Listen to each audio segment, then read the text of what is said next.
Bienvenue dans le podcast Shine, le podcast qui permet aux femmes de rayonner.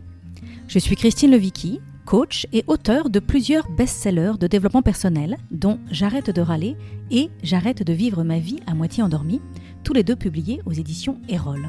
À travers les différents épisodes de ce podcast, je souhaite vous permettre de rayonner dans votre carrière ou votre business, de rayonner dans vos familles, de rayonner dans votre sexualité et de rayonner dans tous les domaines de votre vie. Je sais que parmi toutes mes auditrices, il y en a certaines qui rêvent d'écrire un livre.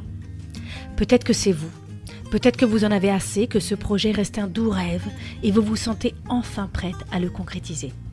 Si vous aimeriez recevoir des conseils pratiques de la part de quelqu'un comme moi qui a écrit plusieurs best-sellers et qui comprend bien quels sont les défis à surmonter, comme oser croire en soi, comment rester discipliné, comment dépasser le fameux syndrome de l'imposteur, comment organiser ses idées, trouver un éditeur et surtout comment ne pas abandonner. Alors mon séminaire « Comment écrire un best-seller » est exactement ce qu'il vous faut pour se lancer. Je vous invite à me retrouver à Paris le mercredi 16 octobre de 10h30 à 17h dans les locaux de mon éditeur aux éditions Erol sur le boulevard Saint-Germain.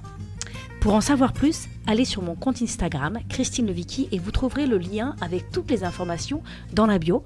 Vous pouvez aussi visiter mon site internet christinelevicki.com. À très bientôt. Aujourd'hui, je reçois Danielle Flomenbaum pour parler de sexualité dans le couple. Gynécologue, acupunctrice et praticienne de médecine chinoise, Danielle Flomenbaum a étudié et utilisé les outils de l'alchimie sexuelle taoïste et de la psychanalyse transgénérationnelle. Elle est l'autrice du best-seller Femme désirée, femme désirante, dont vous avez probablement déjà entendu parler. Et d'ailleurs, Danielle est déjà venue au micro de ce podcast pour parler de ce célèbre livre. Et vous pouvez retrouver cette interview dans l'épisode 34, qui est sur notre plateforme. Elle est aussi l'autrice du livre Les Passeuses d'Histoire, publié aux éditions Payot. Et aujourd'hui, je la reçois pour parler de son tout nouveau livre, À corps et à cœur, une sexualité pour soi et pour l'autre, que Danielle a eu la gentillesse de me faire parvenir par courrier jusqu'aux États-Unis pour que je puisse le découvrir. Eh bien, je tiens à vous dire que je me suis régalée. Je recommande vivement ce livre à toutes les personnes qui sont en couple et qui ont envie de cultiver l'harmonie, le plaisir et l'épanouissement avec leur conjoint. Alors bonjour Danielle et merci d'avoir accepté de venir au micro de ce podcast. Merci Christine, bonjour. Bonjour. La première question que j'ai envie de te poser, c'est selon toi, à quoi ça sert la sexualité dans une vie? Alors moi je dirais que la sexualité sert à devenir de plus en plus soi-même, de plus en plus entière, à se sentir complète dans sa dynamique d'humaine, vivante, femme et homme quand il s'agit d'un homme, là on va parler des femmes. La sexualité entretient ma santé et me redresse. Alors j'ai envie qu'on développe un petit peu parce que c'est vrai qu'on a souvent, quand on pense au sexe, on pense à la partie de jambes en l'air et au plaisir et à l'orgasme. Et là, ce dont tu nous parles, c'est quelque chose de bien plus vaste que ça. D'accord? Tu nous parles de santé. Donc ça, j'aimerais bien qu'on développe un petit peu. Quel est l'impact de la sexualité sur la santé? Et ensuite, j'aimerais bien qu'on développe en quoi la sexualité nous permet de nous sentir plus entières. Alors l'impact de la sexualité sur la santé, c'est ma vision que j'ai découverte en apprenant la médecine chinoise, où les textes, particulièrement d'alchimie taoïste, parlent de comment la sexualité nous permet d'entretenir notre santé parce qu'elle permet le développement de l'esprit.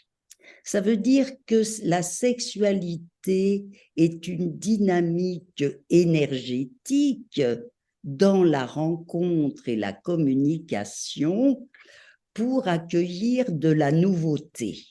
Donc, quand on accueille de la nouveauté, notre corps est plus en forme. C'est ça, entretenir la santé. Quand on dit on veut faire de la gym, de la danse, ce qui nous plaît, ce qui nous intéresse, ça entretient notre santé parce qu'on s'apporte de la nouveauté. Et la sexualité dans la rencontre et la communication dont je parle, on s'apporte mutuellement ce que l'on n'a pas, et ce renforcement est bonifiant et bénéfique, et c'est le fait d'être dans la communication et l'échange qui nous renforce, mais c'est ça qui nous fait plaisir et du bien. Je veux dire que bien sûr que le plaisir est délicieux et je le dénigre absolument pas, c'est magnifique. Mais je dirais que c'est pas le plaisir pour le plaisir.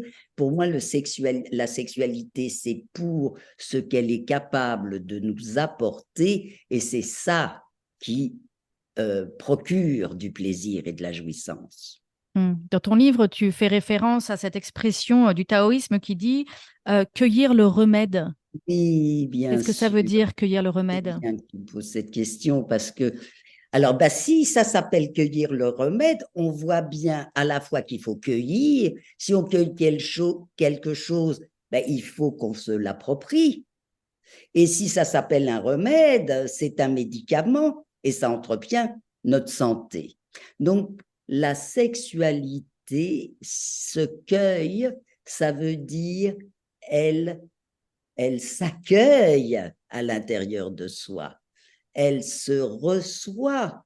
C'est un phénomène d'accueil et de réception qui nous permet de nous remodeler intérieurement. Je parle de là, quand les sexes arrivent à s'ajuster, à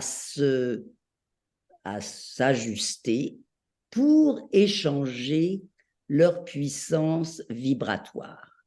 Parce que la sexualité est un phénomène vibratoire. On passe dans le monde des ondes, on quitte la matérialité du corps pour vivre la vibration et la circulation des souffles, la circulation de l'énergie dans le corps. Donc, il est question de cueillir le remède, c'est déjà savoir qu'il est question d'accueillir et de recevoir à l'intérieur de soi, et qu'il est question de... j'ai perdu mon fil. Cueillir le remède, c'est savoir, et quand on n'arrive pas à le cueillir, j'ai envie de dire, ça veut dire qu'on est fermé et qu'on n'accueille pas de la nouveauté. C'est ça que je veux dire. J'ai l'impression, moi, dans ce que tu décris, que notre dimension sexuelle, c'est en fait le lien que nous avons avec notre dimension énergétique. Et que donc, quand on pratique cette circulation de l'énergie et cette réceptivité, donc de donner notre énergie à l'autre et de recevoir l'énergie de l'autre en nous, en fait, on fait circuler cette énergie, on active aussi cette dimension énergétique euh, que nous sommes. Et tu disais tout à l'heure, il s'agit d'accueillir des forces nouvelles. Donc, il y a une espèce de renouveau, en fait, une circulation. Je mets des mots, tu me dis si je me trompe, hein, moi c'est comme ça Non, que je c'est le bien, comprends. c'est Il y a bien. un renouveau, il y a une circulation de cette énergie, et c'est ce renouveau et cette circulation de l'énergie et ce partage de l'énergie, je partage mon énergie à l'autre, l'autre partage son énergie avec moi, c'est ça qui contribue à notre santé. Et qui nous fait vivants. C'est ça qui entretient notre santé, notre dynamique active, et donc qui entretient la dynamique de notre vie. Alors, je dirais que ça, ça veut dire, c'est comme si je parlais d'un temps d'échange énergétique où on passe dans l'extraordinaire de la vie. Alors, il n'y a pas que la sexualité qui nous permet de passer dans l'extraordinaire de la vie. Moi, je suis un peu focalisée là-dessus parce que c'est ce que j'essaye de transmettre. Mais moi, quand je vois un arc-en-ciel, je suis complètement dans l'extraordinaire de la vie. je suis émerveillée. À chaque fois qu'on est émerveillé, on est dans l'extraordinaire de la vie. Et alors, si je peux tout de suite enchaîner, ça veut dire qu'on anime une structure énergétique que la médecine chinoise appelle celle des merveilleux vaisseaux, qui fait que c'est une structure qui est une structure embryonnaire, c'est celle qui nous a construit tous et toutes quand on était dans le ventre de notre mère, et qui a permis à cette structure, à notre naissance, d'animer une structure ordinaire pour l'entretien du quotidien de la vie, qui sont nos méridiens ordinaires. Et quand on les voit sur des planches énergétiques, ce sont des lignes de force qui sont alignées pour animer des parties de notre corps. Et en dehors, dans le quotidien de la vie, cette structure extraordinaire, elle nous sert de digue et de réceptacle. Elle essaye d'assurer nos trop-pleins quand on est bouleversé, tout ça. Elle essaye de gérer, d'absorber nos trop-pleins. Elle essaye aussi de nourrir nos vides. Donc, on est dans une... Et elle est comparée à des lacs tout clairs. Un lac, ça se draine, hein, ce n'est pas un étang fermé. Donc, tous nos événements qui nous permettent de mobiliser dans l'émerveillement notre structure extraordinaire entretient notre santé. C'est pour ça que je privilégie la sexualité dans le quotidien de la vie, pour ne pas l'oublier. C'est pas seulement les vacances, c'est pas seulement les événements incroyables. On doit inscrire l'extraordinaire de notre vie dans le quotidien de notre vie pour entretenir notre santé.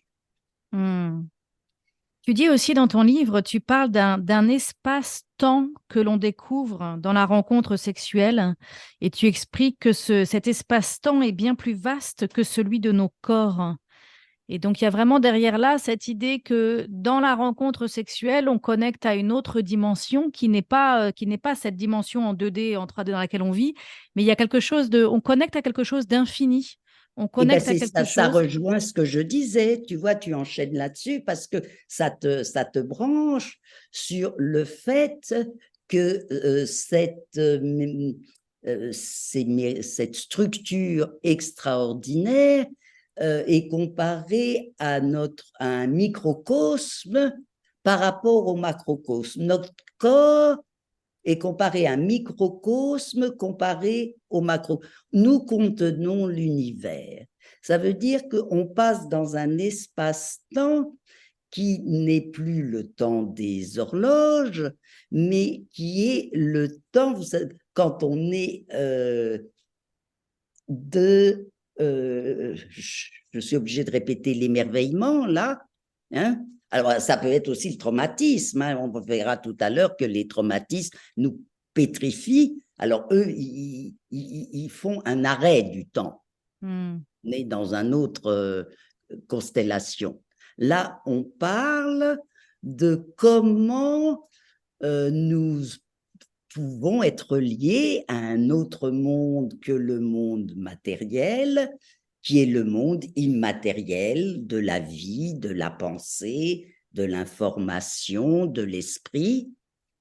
Et c'est celui-là qu'on contacte quand on arrive à être dans la dynamique active énergétique. Où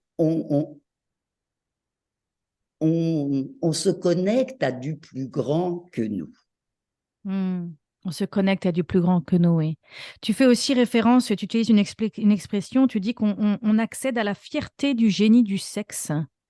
Ah ben, quand on y arrive, hein, ça, c'est pas mon expression, c'est celle de Françoise Dolto, que je trouve mais tellement incroyable. Cette femme quand même du début du siècle dernier, qui raconte aux carmélites qu'il est important de savoir accéder à la fierté du génie de son sexe. Hein, c'est pas n'importe quelle Ça veut phrase. dire quoi? Ça veut dire quoi, la fierté du génie de son sexe? Eh ben, ça veut dire qu'on est fier d'être qui on est fier d'avoir le sexe qu'on a et que ce sexe est un génie parce qu'il nous fait voyager dans des zones géniales. Alors, c'est du travail, hein, on ne claque pas des doigts pour vivre ça. Mais Alors déjà, justement, j'ai envie qu'on parle de ça, parce que là, on décrit quelque chose d'incroyable, auquel, honnêtement, moi, personnellement, je te disais tout à l'heure, avant qu'on démarre l'enregistrement, à quel point j'apprécie ton livre, parce que je trouve que tu mets des mots déjà sur des choses que moi, j'ai pu vivre dans ma sexualité euh, depuis que je l'ai libérée, et ça, on en parlera, parce qu'on va voir que la grande majorité des femmes et des hommes aussi aujourd'hui vivent une sexualité qui est extrêmement limitée. Mais donc, alors que moi, je suis dans les débuts de cette merveilleuse exploration de ma sexualité et de cette merveilleuse exploration de cette connexion avec la fierté du génie de mon sexe, j'ai pu en effet connecter, j'ai eu des moments de connexion avec cet infini. Je me souviens très bien, un jour, j'ai dit à mon mari, je crois que j'ai vu Dieu. Et c'était vraiment parce qu'à un moment donné, dans ce rapport sexuel, dans cette relation sexuelle que j'étais en train de vivre, et dans cette fusion de l'énergie, de réceptivité de l'autre et de donner à l'autre l'énergie, dans cette connexion à ce flux énergétique, j'ai accédé à un espace dans lequel tous mes besoins étaient satisfaits. D'un espace dans lequel le manque, il n'y avait pas un grain de sable de manque. Il y avait et rien. c'est ce que je dis, Christine, je dis que quand ça n'est pas qu'il est question de contacter ce relationnel et cette communication, parce qu'à partir de là, la sexualité n'est pas obligatoirement toujours le grand kiff, l'extase incroyable, pas du tout, mais on n'est plus jamais insatisfait. On est en train de décrire cette sexualité qui nous comble, cette sexualité où c'est l'union des énergies. Et je crois que pour la grande majorité des personnes qui nous écoutent, ça n'est pas ce genre de sexualité qui est vécu dans la chambre. Et j'aimerais qu'on parle de comment ça se fait, qu'est-ce qui s'est passé, comment ça se fait que c'est pas ça, et puis aussi évidemment, bien évidemment, qu'on parle dans cet épisode de comment y accéder. Et donc dans ton livre, tu parles de cette idée que on a vécu une libération sexuelle avec la contraception notamment, et du coup, on a pu enfin sortir d'une sexualité de la procréation. Et on a pu avoir cette liberté d'explorer notre plaisir de manière beaucoup plus vaste parce qu'on n'allait pas tomber enceinte et avoir un bébé à chaque fois qu'on faisait l'amour. Et donc ça a permis un espace de liberté où on pouvait choisir notre sexualité. Mais en même temps, tu le dis très bien, tu dis c'est pas parce qu'on pouvait la choisir qu'on a trouvé et qu'on a su comment la vivre. Eh bien sûr. Alors, c'est ça la grande histoire et la grande illusion, j'ai envie de dire. Ma génération a été dans la grande illusion, puisque moi je suis dans la génération de l'autorisation de vivre sa sexualité, de pouvoir la découvrir avant le mariage, de ne plus être vierge au mariage. On n'était plus une fille de mauvaise vie, on ne risquait plus d'être excommunié, on pouvait découvrir la sexualité aussi pour trouver le bon mari. Mhm. Hein, on commençait à dire que la sexualité était importante dans le quotidien de la vie. Donc, si on savait la vivre, on était vraiment dans l'illusion de penser que de démarrer une expérience nous allait nous permettre d'anticiper sur le long terme. En tous les cas, on n'avait pas une seconde l'idée qu'on n'allait pas savoir vivre notre sexualité. Mhm. Et ça, Mhm. c'est la déconvenue, j'ai envie de dire, encore actuelle. Oui, Je encore pense aujourd'hui. qu'on n'est pas encore sorti de cette déconvenue. Je fais des ateliers de femmes depuis 15 ans, la sortie de Femmes désirées, Femmes désirantes. Et c'est le constat majeur des femmes qui viennent à ces ateliers, puisqu'elles n'arrivent pas à vivre la sexualité qu'elles souhaitent vivre. Alors, Elles, comment ça se fait? Comment ça se fait qu'on n'arrive pas à vivre cette alors, il y a sexualité qu'on plusieurs souhaite? raisons, bien sûr, mais ça veut dire ça veut dire qu'on a un héritage, on contient toujours à l'intérieur de nous une mémoire interdictrice de la jouissance. Surtout les Déjà, femmes, hein, c'est ça. On parle des femmes surtout, là. oui, les femmes. Non, non, parce que j'aimerais qu'on parle un peu de la sexualité masculine, puisque eux, c'est une sexualité de vidange dont ils ont le droit, et pas du tout une sexualité de communication et d'échange. Mhm. Donc, Donc les eux, femmes, d'un côté, les femmes n'ont pas le droit de jouir. On a cette c'est pas qu'elles, interdiction. oui, non seulement elles n'ont pas le droit, mais elles ne savent rien. Mhm. Elles sont soit dans l'ignorance totale de ce que la vie va leur apporter, soit elles ont subi des abus et des violences et elles sont rétractées. Mhm. Je pense qu'aujourd'hui, il y a beaucoup de femmes qui savent plus qu'avant grâce à la pornographie, qui a quand même joué un rôle de casser un peu le tabou et de nous montrer des images de à quoi ressemble l'emboîtement des sexes, pour réutiliser l'expression que tu utilises dans ton livre. Et en même temps, c'est aussi une des raisons pour lesquelles aujourd'hui on est coincé, c'est qu'on est encore dans la pornographie véhicule une sexualité de vidange et non pas une rencontre des corps. Ton livre s'appelle À corps et à cœur. Voilà, ton livre, la sexualité qui est véhiculée dans la pornographie est encore une sexualité beaucoup trop mécanique, beaucoup trop patriarcale, où on ne voit pas vraiment le plaisir authentique de la C'est femme. dominé, dominant, et non, et ça veut dire qu'on est au service. Mhm.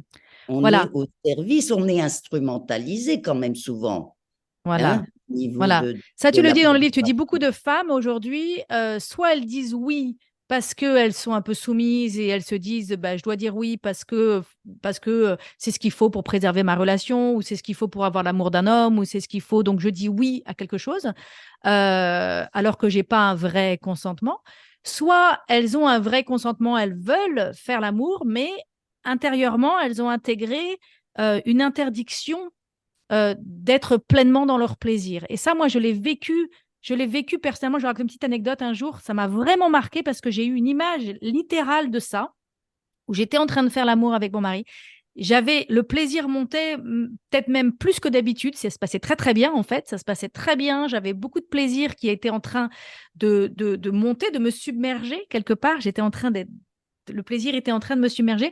Et là, littéralement, l'image qui m'est venue, c'était l'image que j'étais dans un toboggan, vous savez, dans les grands parcs aquatiques, ces espèces de grands toboggans qui font des loopings, hein, les grands toboggans ronds en tube.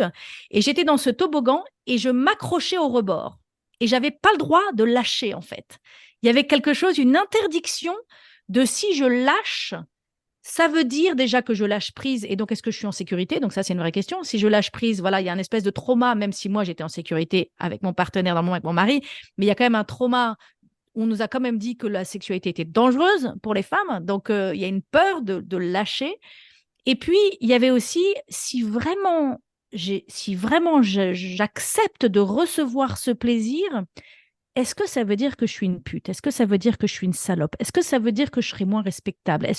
Et donc ça, c'est un héritage qui avait rien à voir avec ma vie. Mes parents ne m'ont même jamais dit ça directement, mais c'est vraiment un héritage autour du féminin. Qu'est-ce que tu en Et penses? tu sais, j'ai envie de rajouter, et ça veut dire que l'héritage, c'est aussi que le territoire du corps et du sexe est occupé par par la famille, par la mère, par le père, même s'il n'y a pas eu d'abus. Quand on n'a pas été propulsé, instruite, qu'on vivra plus tard une sexualité de partage, notre corps ne le sait pas, notre sexe ne le sait pas.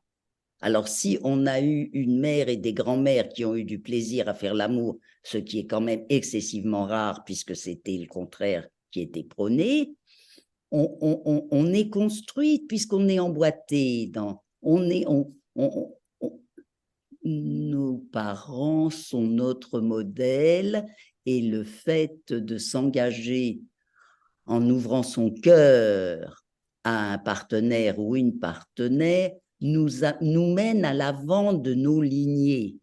Ça veut dire pourquoi c'est si compliqué de faire l'amour quand justement il y a un engagement de cœur et souvent d'esprit, parce qu'on se retrouve à l'avant de nos lignées et on y est fidèle. On est fidèle à notre construction, mais pas parce qu'on désire être fidèle, c'est parce que l'humain est fidèle et on ne se rend pas compte qu'on est inféodé à l'ancien système. Nous, on n'a jamais décidé de ne pas jouir. On n'a Oui, jamais décidé d'être fermé. On n'a jamais décidé de ne pas savoir accueillir et recevoir les forces sexuelles du partenaire. Il n'empêche que c'est ce qui se passe parce que le territoire de notre sexe est occupé, j'ai envie de dire, et par la société et par la famille, toujours. Il y a toujours un décalage entre la pensée, le désir et l'incarnation dans le corps. le somatique.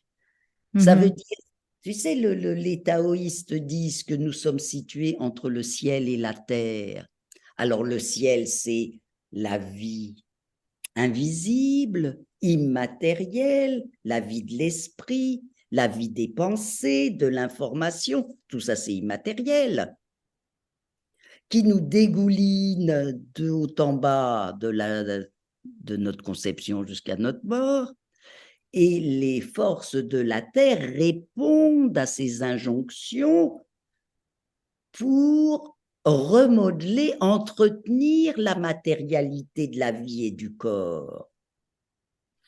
Et c'est cet interdit de jouir, je dirais, est encore une injonction qui fait partie des forces de la Terre, qui nous empêche d'oser. On est fidèle, on est dans la répétition inconsciente, sauf que on répète les femmes et de la famille, pas seulement nos mères, mais nos grands-mères, les tantes, et les injonctions sociales qui ont modelé ces femmes. Tu utilises l'expression, hein, il y a du monde dans le lit. Et il y a du monde dans le lit. Alors, il y a du monde dans le lit, c'est encore un peu une autre perspective. Parce que l'amour nous reconnecte automatiquement à la façon dont on a été justement accueilli sur Terre. Alors, ça démarre à la conception.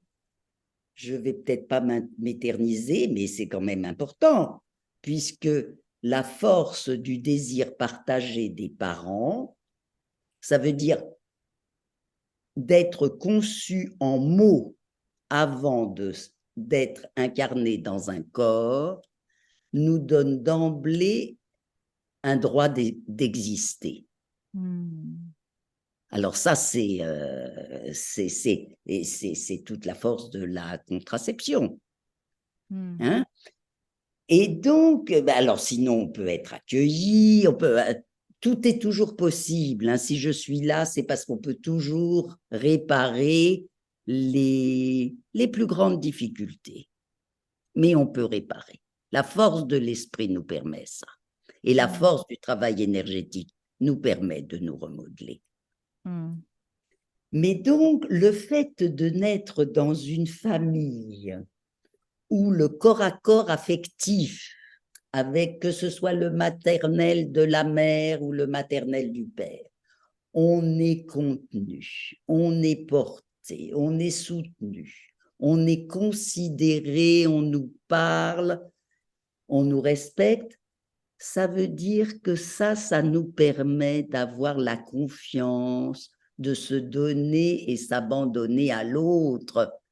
Et c'est ce qu'on va vivre dans la rencontre des corps et des sexes, dans la capacité de s'unir et de pouvoir s'ajuster ce qu'on peut aussi appeler les préliminaires.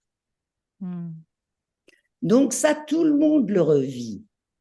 Et donc, c'est ça le monde dans le lit. Mhm. Hein? Il y a du monde dans le lit parce que on va instinctivement et automatiquement se relier aux gens qu'on a. Et comme on s'est relié aux gens qu'on a aimés, qui nous aimaient. Mm. Alors, quand tout se passe au mieux, et ben, c'est super. On est à l'aise. On est à l'aise, les caresses, les baisers, toute l'extériorité du corps, toutes les zones érogènes se mettent en branle. Et si on est au courant que la suite existe, c'est-à-dire qu'il y a une rencontre intérieure, l'aventure se poursuit dans l'intériorité des corps. Et je trouve que le drame de l'éducation à l'heure actuelle, c'est qu'elle squeeze cette notion d'intériorité qui creuse, qui apporte, qui renouvelle,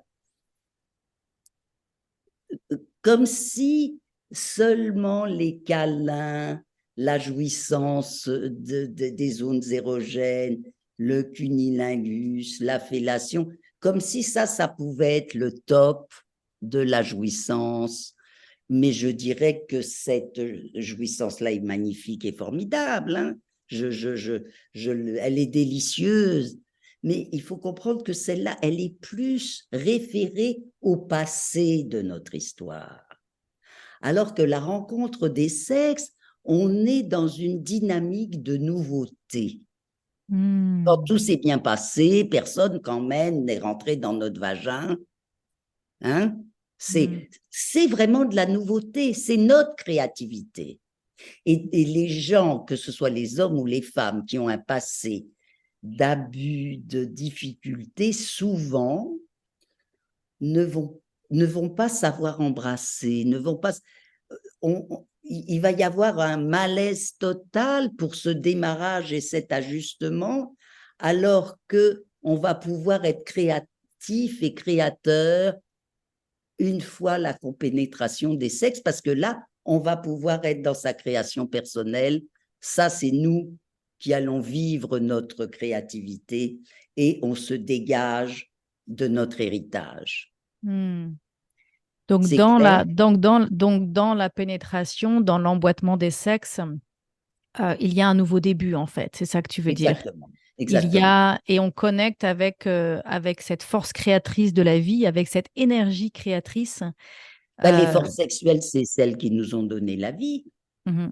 Donc ce que tu veux dire, c'est que dans les préliminaires avant, on cherche à être tenu comme on était tenu enfant ou à obtenir les caresses qu'on a peut-être obtenues ou pas obtenues. On est encore un peu dans le passé quand on est en train de, de, de, de flirter voilà, de démarrer. Même l'orgasme du clitoris ou l'éjaculation de la masturbation, on est plus, je dirais, dans une masturbation réciproque, même D'accord. si c'est très agréable.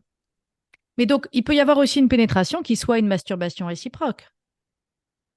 Si on n'est Bah, pas dans la conscience et si on n'est pas présent à cette énergie, si on n'est pas en train d'être, si on n'est pas, dès qu'on n'est pas ensemble, c'est une masturbation. voilà.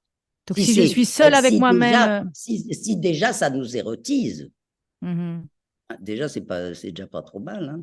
mhm. Qu'est-ce que tu veux dire par là? Ben, ce que je veux dire, c'est que des fois, tu dis la pénétration peut être une masturbation. Ben, des fois, la pénétration, on sent rien, ça fait mal, c'est pas agréable, on est irrité. Je veux dire, il y a de la pathologie quand on n'est pas quand on n'est pas prêt à être pénétré, quand on n'est pas prête. Et si on croit qu'on est prête, on peut aussi ne rien sentir. Puis si notre mémoire cellulaire contient toujours l'interdit de jouir, eh ben on jouit pas. Mhm. Et notre Est-ce- vagin, c'est comme si ça pouvait être un cul-de-sac. Ça diffuse pas dans le corps, ça passe pas dans l'utérus. L'utérus est appelé en alchimie sexuelle la caisse de résonance et le chaudron alchimique. Alors c'est vrai que c'est un chaudron, hein, pour créer un enfant, il faut quand même un sacré chaudron. Hein. Et quand le chaudron est destiné à la transformation des énergies des féminins et masculins de chacun pour qu'elles diffusent dans le corps, bah, c'est bien sûr aussi une transformation. Mhm. Donc, ce que j'entends là, c'est qu'il y a une opportunité pour nous de s'ouvrir à à ce champ énergétique que nous sommes, enfin de s'ouvrir à cette dimension énergétique que nous sommes et d'apprendre à rentrer en relation avec avec cette dimension énergétique et d'apprendre à ouvrir la circulation de ce sang énergétique pour l'expression que tu viens d'utiliser m'a marqué de dire que notre vagin peut être une impasse. Je crois que c'est ça que tu as dit. Oui, un cul-de-sac, Un une cul-de-sac, impasse, voilà. Mhm. hein, c'est pas fermé. Quand on a mal au fond du vagin pendant la sexualité, c'est qu'on ne sait pas que notre vagin est un passage. On pense que c'est un cul-de-sac ou un... Mm. On ne sait pas laisser passer les souffles plus haut. Mm. Ouais. Mm. Mm. Mm. Et ça nécessite vraiment une ouverture. Et donc un lâcher-prise et une autorisation. Et ça nécessite, oui, de se sentir vraiment en sécurité dans la relation. Est-ce que tu penses que c'est plus difficile pour les femmes de vivre une sexualité épanouie que pour un homme? Alors, le social nous le fait croire. Moi, je ne le pense pas du tout. Je pense que ce qui est difficile, c'est de devenir soi-même et de savoir être sexué, qu'on soit un homme, une femme. Et quand je parle de sexuation, je parle vraiment une sexualité, justement, où chacun sait cueillir le remède pour entretenir sa santé. Alors, pour la femme, c'est comme si, bah, on vient de voir comment l'héritage était, la femme, c'est une noix blanche, on lui raconte rien, ou on lui raconte des conneries. On lui raconte que la sexualité, c'est pour les femmes de mauvaise vie. Justement, si elles osent y prétendre, c'est qu'elles sont des putains. Enfin, c'est une horreur comme blessure. Hein. C'est terrible, c'est grave. Mhm. Et donc, elles sont complètement dans l'ignorance, bah, justement, d'avoir un sexe invaginé qui rentre à l'intérieur de son corps. Ça veut dire que quand elles ont de l'énergie sexuelle, si elles ne savent pas que ça se prolonge à l'intérieur, eh ben, elles ont toute la panoplie des irritations, des cystites, des vaginites, ben, ça va aux salpingites, ça va aux pyélonéphrite, ça va. Hein, c'est important de comprendre que cette énergie sexuelle, si elle ne circule pas, comme c'est du feu de la vie, eh ben, ça brûle. Hmm. Alors Quand on comment on est fait, comment on apprend? Alors j'ai ma petite idée hein, parce que moi je me suis formée, je suis coach en sexologie somatique, donc j'ai pas mal d'outils, mais j'ai envie de t'entendre dire comment on fait pour faire, quelles sont la première chose que les auditrices peuvent faire pour apprendre à faire circuler cette énergie? eh ben, qu'elles comprennent que toute cette énergie pour les troubles urinaires est concentrée dans l'appareil urinaire, puisqu'elles font pipi, elles ne savent pas qu'elles ont un vagin, elles ne savent même pas qu'elles ont un sexe. Donc, il est question de faire aller le sexe en arrière, que ça circule et que ça passe par le vagin. Il faut qu'elles il faut qu'elles fassent circuler l'énergie pour qu'elle arrête d'être concentrée au mauvais endroit de l'appareil urinaire. Hmm. L'énergie sexuelle n'a pas à envahir l'appareil urinaire, elle a à envahir notre sexe, Mhm. notre vagin, notre utérus, hein, notre intériorité. Hmm. Et quand c'est le vagin, alors on sait qu'on a un sexe, mais on ne sait pas comment il fonctionne. Donc l'énergie s'agite dans le vagin. Mhm. Et comme c'est humidité, chaleur, hein, c'est souvent des mycoses, c'est le terrain des champignons. C'est le Mhm. terrain aussi des autres microbes. Hein. Donc, on est dans une stagnation et les pertes qui coulent et tout ça, ça veut dire que euh, ça s'accumule et ça tombe au lieu d'être dynamisé pour nous fortifier. Ça, Mhm. hein, Mhm. on n'est pas construite. Là, pour Mhm. le coup, on ne sait pas cueillir le remède. Voilà, on ne sait pas recevoir cette énergie, ce remède, on ne sait pas On ne sait pas le s'ouvrir, garder on ne en sait pas nous l'accueillir, et on s'en faire sait, nourrir. et puis on ne sait pas être honoré. C'est Mhm. quand même.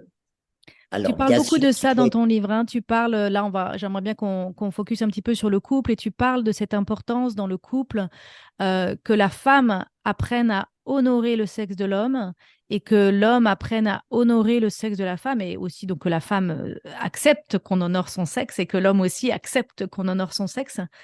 Mais ça Euh, veut dire que moi, ce qui m'a tellement appris, c'est de découvrir que le féminin a besoin d'être dynamisé dans le haut du corps pour que ça provoque une descente énergétique et que ça branche le sexe. On a mhm, besoin de baisers, on a besoin de caresses, on a besoin de seins érotisés, on a besoin de mots. Ça veut dire, c'est comme si notre cœur avait besoin de s'ouvrir et que ça descendait à notre sexe.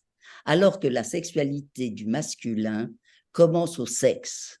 Eux, mhm, ça y est, ça branche, mais notre clitoris aussi, hein, il peut s'ériger avant d'être, sans avoir besoin de cette descente énergétique, quand c'est notre masculin qui est actif.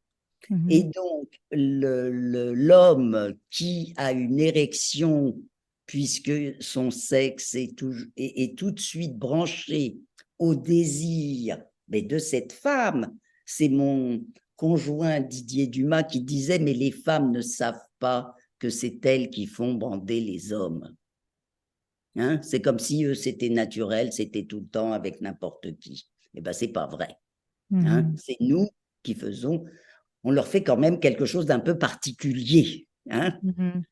Et le fait qu'ils aient envie trop souvent, rapidement, à notre goût, de nous pénétrer, ça veut dire il faut qu'on temporise ce désir qu'ils ont trop brutalement ou trop rapidement.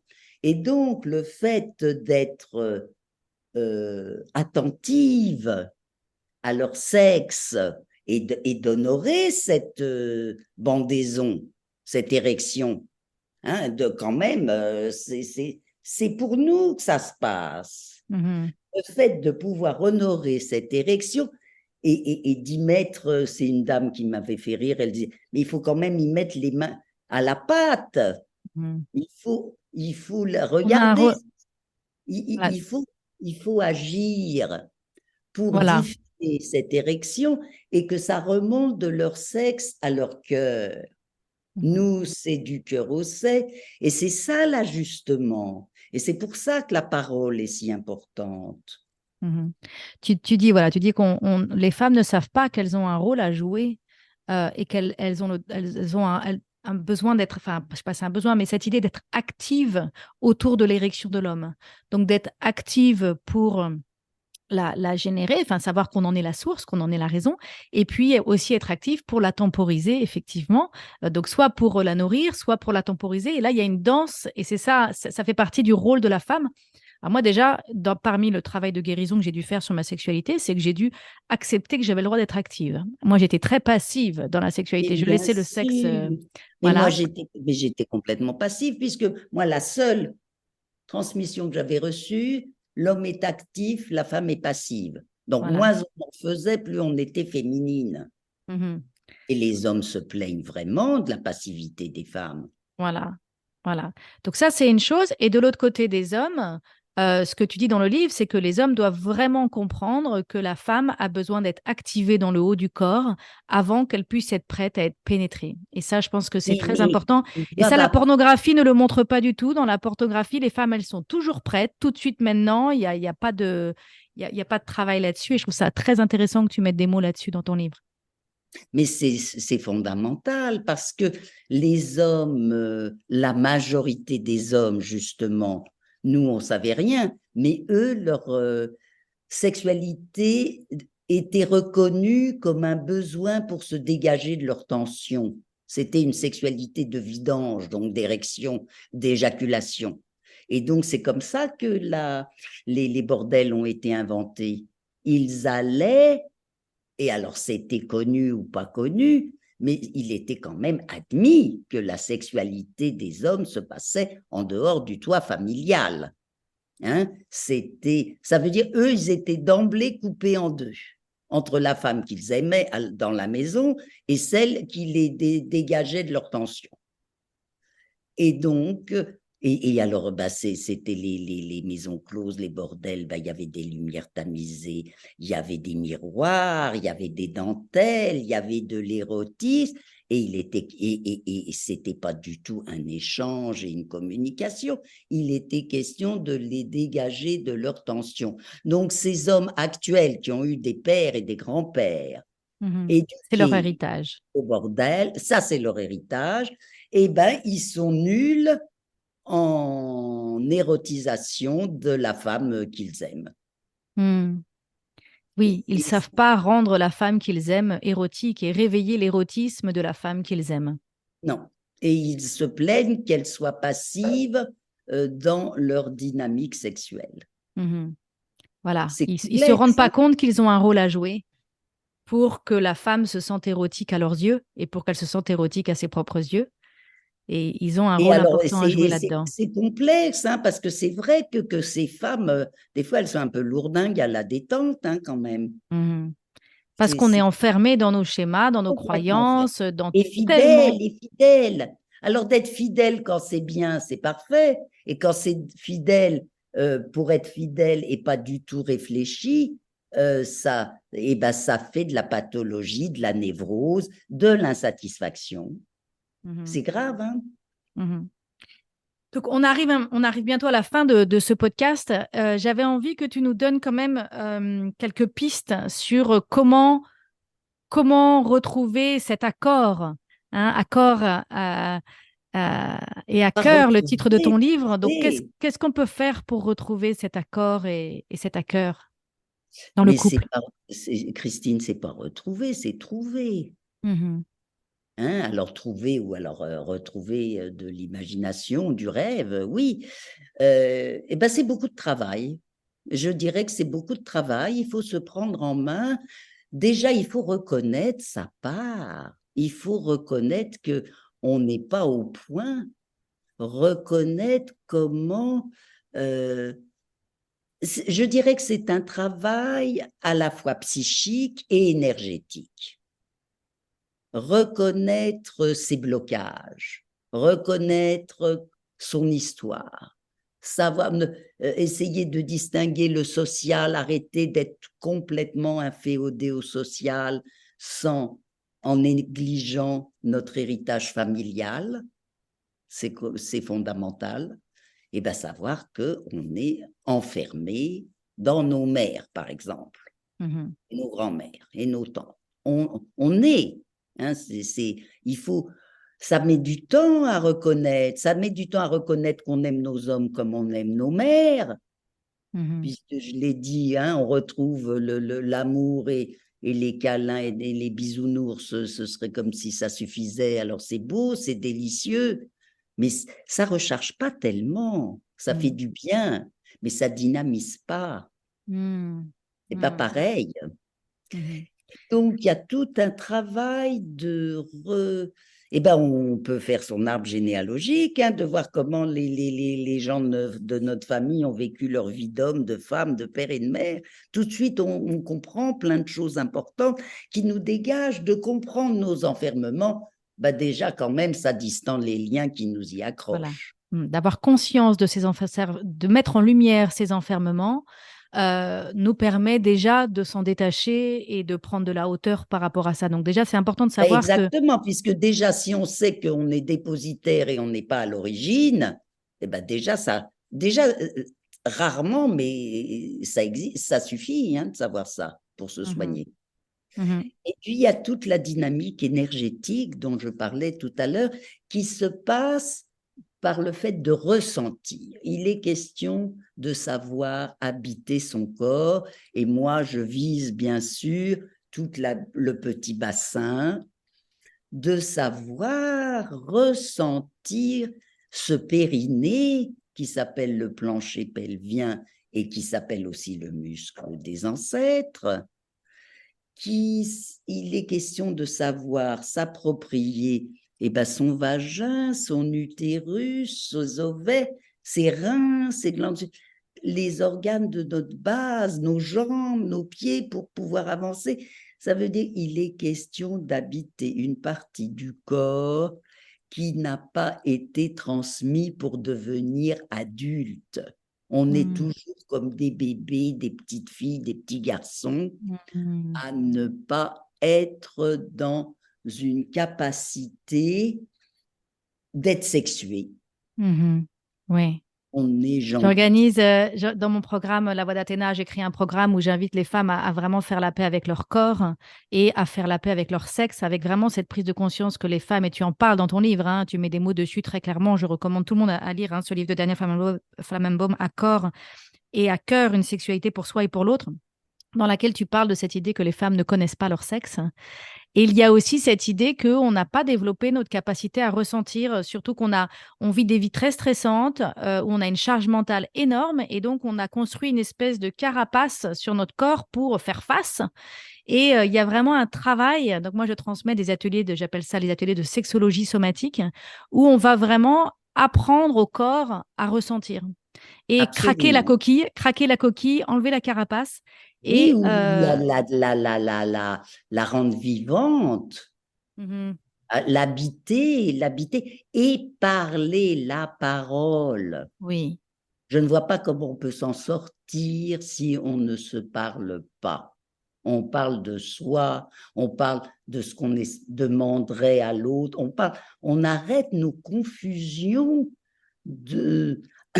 à la fois de se dégager parce que c'est plus facile quand c'est la faute de l'autre, et il est important, la parole pour moi fait partie des éléments essentiels de l'entretien, la capacité d'entretien de cette vie sexuelle, de compénétration, d'échange et de communication.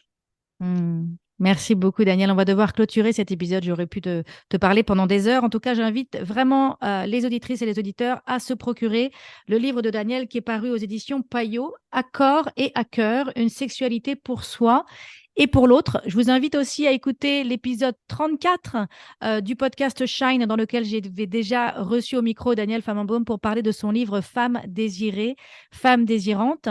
Tu as un site internet aussi, Daniel ? Oui, qui est de plus en plus au point, puisque mon assistante s'en occupe et je la remercie. Alors, c'est daniel.flammenbaum. Daniel.flammenbaum.com. Ok, formidable. Merci beaucoup. J'espère que cet épisode vous a plu. Vous qui nous écoutez, n'hésitez pas à mettre des commentaires sur votre plateforme ou sur notre site internet, sur mon site internet, christinelevicky.com. Je vous dis à très bientôt. Au revoir. Au revoir, merci beaucoup. Si tu aimes ce podcast et que tu veux m'encourager à continuer, je t'invite à mettre 5 étoiles à partir de ton téléphone sur Apple Podcast ou sur ta plateforme préférée. Tu peux aussi partager l'épisode que tu viens d'écouter avec ton entourage si tu penses que cela pourrait les intéresser. Et si tu as envie d'aller plus loin, je t'invite à t'inscrire à la newsletter Shine sur mon site christinelevicky.com/inscription. Tu pourras recevoir mes meilleurs conseils pour prendre le pouvoir sur ta vie et rayonner. En attendant, je te dis à bientôt pour un nouvel épisode.